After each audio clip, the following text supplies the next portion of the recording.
everyone back from spring break. Just a reminder, this read aloud is for chapter 15 of Frankenstein. The last read aloud you see in the feed is chapter 13, but chapter 14 I'm going to skip it because essentially it's just the background story of Safi, who comes into the family home of the family that Frankenstein's observing, Agatha, Felix, and DeLacy.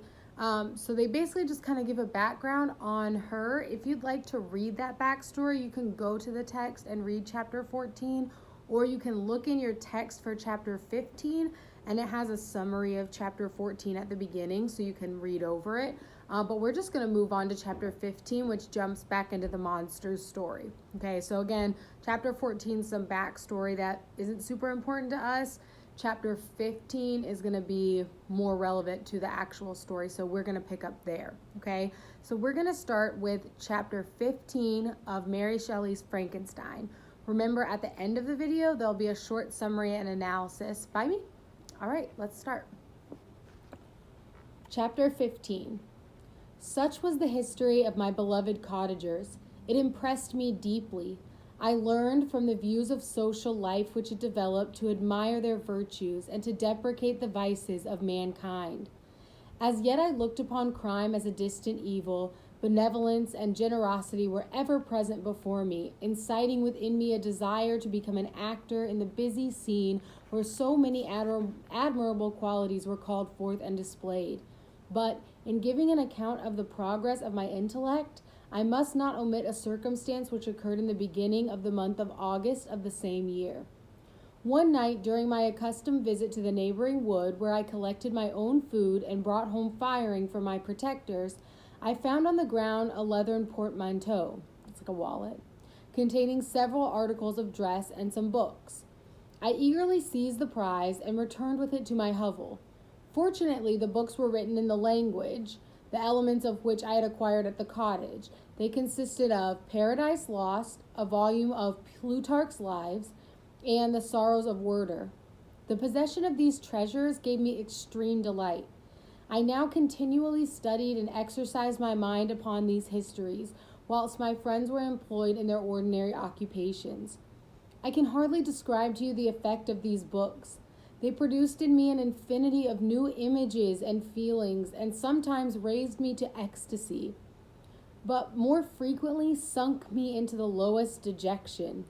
In The Sorrows of Werther, besides the interest of its simple and affecting story, so many opinions are canvassed, and so many lights thrown upon what had hitherto been, to me, obscure subjects, that I found in it a never-ending source of speculation and astonishment. The gentle and domestic manners it described, combined with lofty sentiments and feelings which had for their object something out of self, accorded well with my experience among my protectors, and with the wants which were forever alive in my own bosom. But I thought Werther himself a more divine being than I had ever beheld or imagined. His character contained no pretension, but it sunk deep. The disquisitions upon death and suicide were calculated to fill me with wonder. I did not pretend to enter into the merits of the case, yet I inclined toward the opinions of the hero, whose extinction I wept, without precisely understanding it. As I read, however, I applied much personally to my own feelings and condition.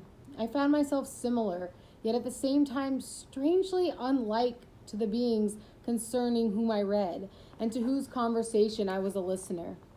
I sympathized with and partly understood them, but I was unformed in mind. I was dependent on none and related to none. The path of my departure was free, and there was none to lament my annihilation. My person was hideous, and my stature gigantic. What did this mean? Who was I? What was I? Whence did I come? What was my destination?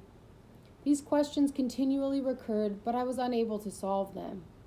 The volume of Plutarch's Lives, which I possessed, contained the histories of the first founders of the ancient republics.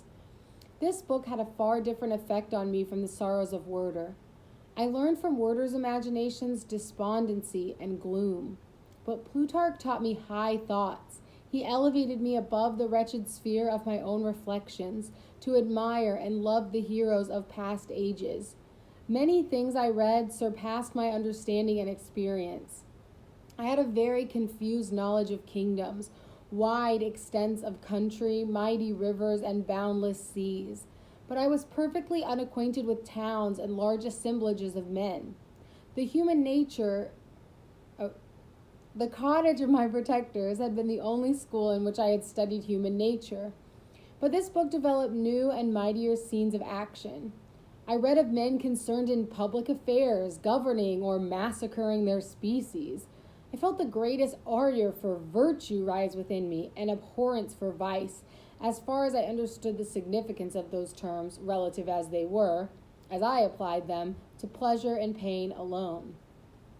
Induced by these feelings, I was of course led to admire peaceable lawgivers, Numa, Solon, and Lycurgus, in preference to Romulus and Theseus. The patriarchal lives of my protectors caused these impressions to take a firm hold on my mind. Perhaps if my first introduction to humanity had been made by a young soldier burning for glory and slaughter, I should have been imbued with different sensations. But Paradise Lost excited different and far deeper emotions. I read it, as I had read the other volumes which had fallen into my hands, as a true history. It moved every feeling of wonder and awe that the picture of an omnipotent God warring with his creatures was capable of exciting. I often referred the several situations, as their similarity struck me, to my own. Like Adam, I was apparently united by no link to any other being in existence, but his state was far different from mine in every other respect. He had come forth from the hands of God, a perfect creature, happy and prosperous, guarded by the episcopal care of his Creator. He was allowed to converse with and acquire knowledge from beings of a superior nature, but I was wretched, helpless, and alone. Many times I considered Satan as the fitter emblem of my condition, for often, like him, when I viewed the bliss of my protectors, the bitter gall of envy rose within me. Another circumstance strengthened and confirmed these feelings. Soon after my arrival in the hovel, I discovered some papers in the pocket of the dress which I had taken from your laboratory. At first I had neglected them, but now that I was able to decipher the characters in which they were written, I began to study them with diligence. It was your journal of the 4 months that preceded my creation. You minutely described in these papers every step you took in the progress of your work. This history was mingled with accounts of domestic occurrences. You, doubtless, recollect these papers. Here they are.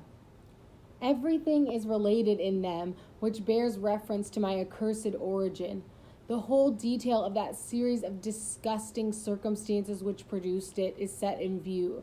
The minutest description of my odious and loathsome person is given, in language which painted your own horrors and rendered mine indelible. I sickened as I read.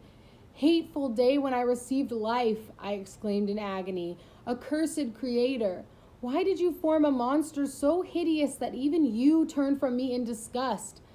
God, in pity, made man beautiful and alluring after his own image, but my form is a filthy type of yours, more horrid even from the very resemblance.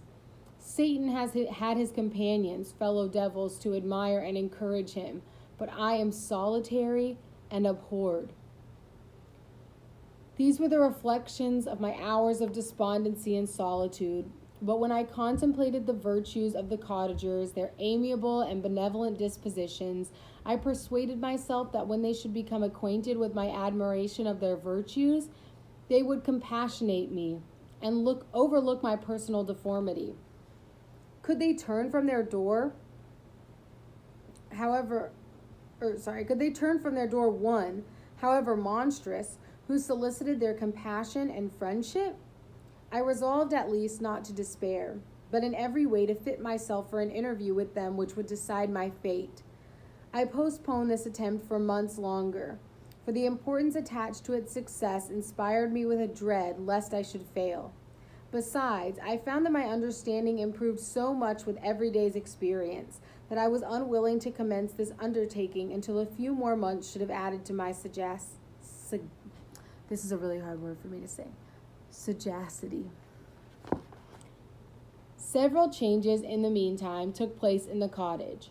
The presence of Safi diffused happiness among its inhabitants. I also found that a greater degree of plenty reigned there. Felix and Agatha spent more time in amusement and conversation, and were assisted in their labors by servants. They did not appear rich, but they were contented and happy. Their feelings were serene and peaceful, while mine became every day more tumultuous. Increase of knowledge only discovered to me more clearly what a wretched outcast I was. I cherished hope, it is true, but it vanished. When I beheld my person reflected in water, or my shadow in the moonshine, even as that frail image and that inconstant shade. I endeavored to crush these fears and to fortify myself for the trial which in a few months I resolved to undergo. And sometimes I allowed my thoughts, unchecked by reason, to ramble in the fields of paradise, and dared to fancy amiable and lovely creatures sympathizing with my feelings and cheering my gloom. Their angelic countenances breathed smiles of consolation. But it was all a dream. No Eve soothed my sorrows, nor shared my thoughts. I was alone. I remembered Adam's supplication to his Creator. But where was mine? He had abandoned me, and in the bitterness of my heart, I cursed him. Autumn passed thus. I saw with surprise and grief the leaves decay and fall, and nature again assume the barren and bleak appearance it had worn when I first beheld the woods and the lovely moon. Yet I did not heed the bleakness of the weather. I was better fitted by my conformation for the endurance of cold than heat. But my chief delights were the sight of the flowers, the birds, and all the gay apparel of summer. When those deserted me, I turned with more attention toward the cottagers. Their happiness was not decreased by the absence of summer. They loved and sympathized with one another, and their joys, depending on each other, were not interrupted by the casualties that took place around them. The more I saw of them, the greater became my desire to claim their protection and kindness. My heart yearned to be known and loved by these amiable creatures. To see their sweet looks directed toward me with affection was the utmost limit of my ambition. I dared not think they would turn from me with disdain and horror. The poor that stopped at their door were never driven away. I asked, it is true, for greater treasures than a little food or rest. I required kindness and sympathy, but I did not believe myself utterly unworthy of it. The winter advanced, and an entire revolution of the seasons had taken place since I awoke into life. My attention at this time was solely directed towards my plan of introducing myself into the cottage of my protectors. I revolved many projects, but that on which I finally fixed was to enter the dwelling when the blind old man should be alone. I had sagacity enough to discover that the unnatural hideousness of my person was the chief object of horror with those who had formerly beheld me. My voice, although harsh, had nothing terrible in it. I thought, therefore, that if in the absence of his children, I could gain the goodwill and mediation of the old De Lacy, I might, by his means, be tolerated by my younger protectors. One day, when the sun shone on the red leaves that strewed the ground and diffused cheerfulness, although it denied warmth, Safi, Agatha, and Felix departed on a long country walk, and the old man, at his own desire, was left alone in the cottage. When his children had departed, he took up his guitar and played several mournful but sweet airs, more sweet and mournful than I had ever heard him play before. At first, his countenance was illuminated with pleasure, but as he continued, thoughtfulness and sadness succeeded at length. Laying aside the instrument, he sat absorbed in reflection. My heart beat quick. This was the hour and moment of trial which would decide my hopes or realize my fears. The servants were gone to a neighboring fair. All was silent in and around the cottage. It was an excellent opportunity, yet when I proceeded to execute my plan, my limbs failed me and I sank to the ground. Again I rose and, exerting all the firmness of which I was the master, removed the planks which I had placed before my hovel to conceal my retreat. The fresh air revived me, and with renewed determination, I approached the door of their cottage. I knocked. "Who is there?" said the old man. "Come in." I entered. "Pardon this intrusion," said I. "I am a traveler in want of a little rest.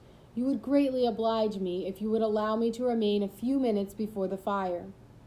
"Enter," said De Lacy, "and I will try in what manner I can relieve your wants, but unfortunately my children are from home, and as I am blind, I am afraid I shall find it difficult to procure food for you." "Do not trouble yourself, my kind host. I have food. It is warmth and rest only that I need." I sat down, and a silence ensued. I knew that every minute was precious to me, yet I remained irresolute in what manner to commence the interview, when the old man addressed me. "By your language, stranger, I suppose you are my countryman. Are you French?" "No, but I was educated by a French family, and understand that language only.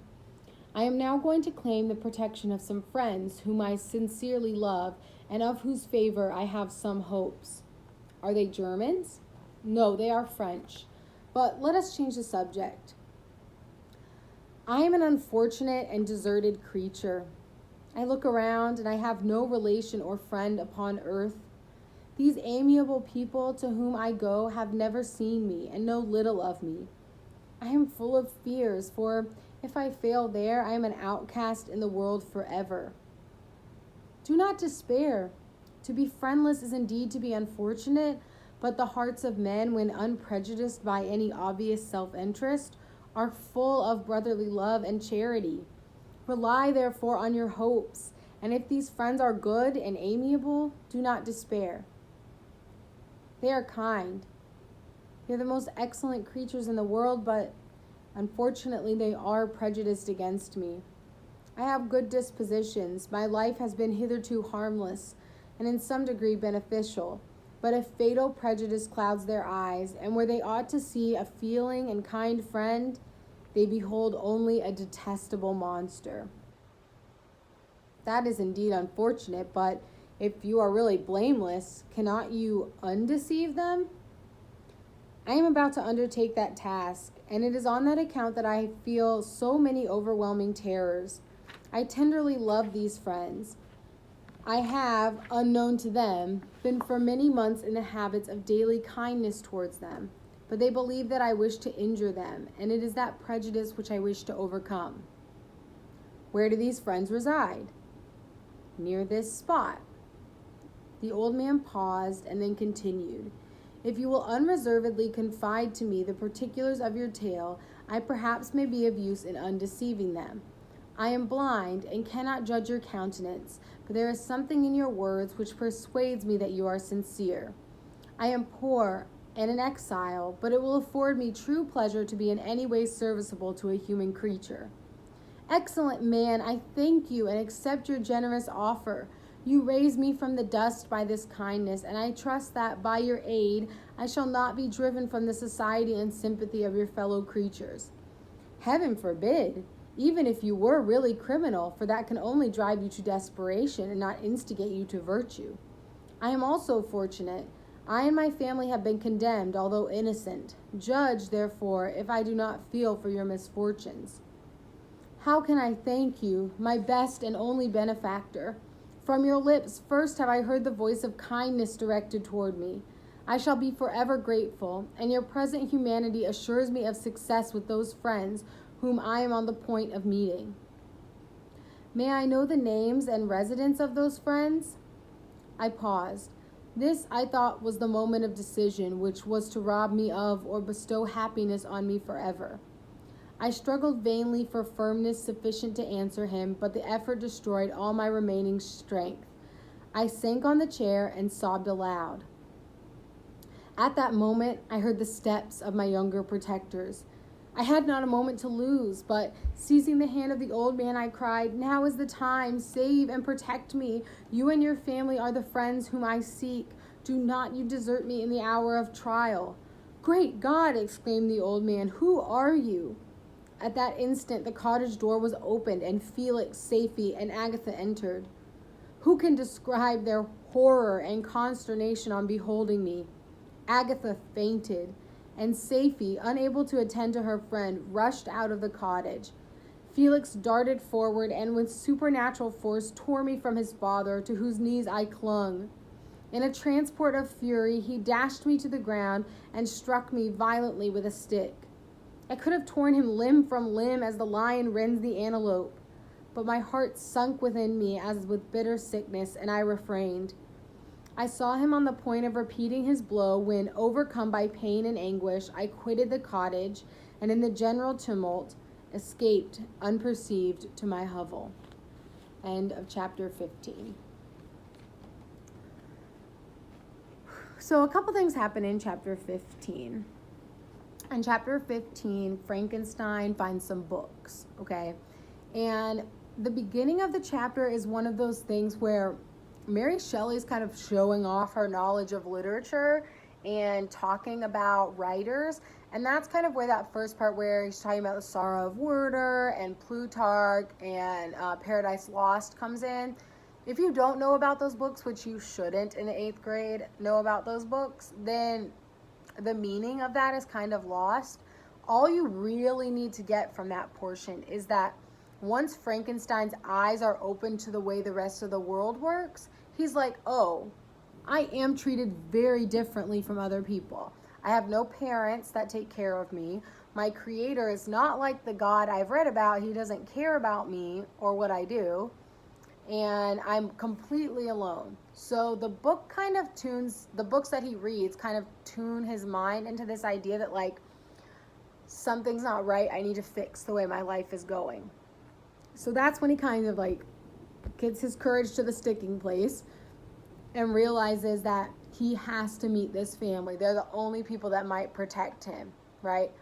So the monster then makes this plan.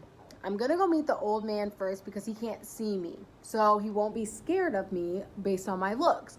And by this point, he's like, I talk pretty well. He's speaking in French to these people because they're French. So he's like, I speak French pretty well. It's not my voice, it's my looks. So this man's blind, so let me go in and meet him first. So he gets the courage up. He goes to the house when the kids are out. The old man and him have a really nice conversation, and the old man's like, people are good at heart, so if you come with an ally, they'll accept you. Well, things take a turn quickly because they don't have time to hash out this plan of meeting this hypothetical family that the monster wants to meet, right? The kids come home at that moment, and the monster quickly says, like, it's your family, I want you to be nice to your family, like, I want you to show them I'm nice, please be on my side. And the old man's like, what is happening? So the kids come in. Agatha passes out immediately on seeing the monster. Safie just runs, heads for the hills, and Felix immediately starts attacking the monster. The monster has grabbed onto the old man, like, please protect me, please let me into your family, and Felix is just pop, pop, pop, pop, pop, right? So the monster says that, like, he gets this rage building up on him like a lion, but he's so brokenhearted by what has happened that he just kind of, like, lets Felix beat up on him to a certain point and then runs away back to his hovel. So there's a lot of complex things in this chapter, but we're really hinting on the bridge between those two themes from the beginning of the book, right? Which are beauty and ugliness and rejection. So Mary Shelley's making a strong point about your outward appearance being what gets you in society or gets you kicked out of society. The old man, when he meets this monster, he's kind to him, he's loving, he wants to protect him, he's on his side. But the second that the children see him, they attack him, faint, freak out.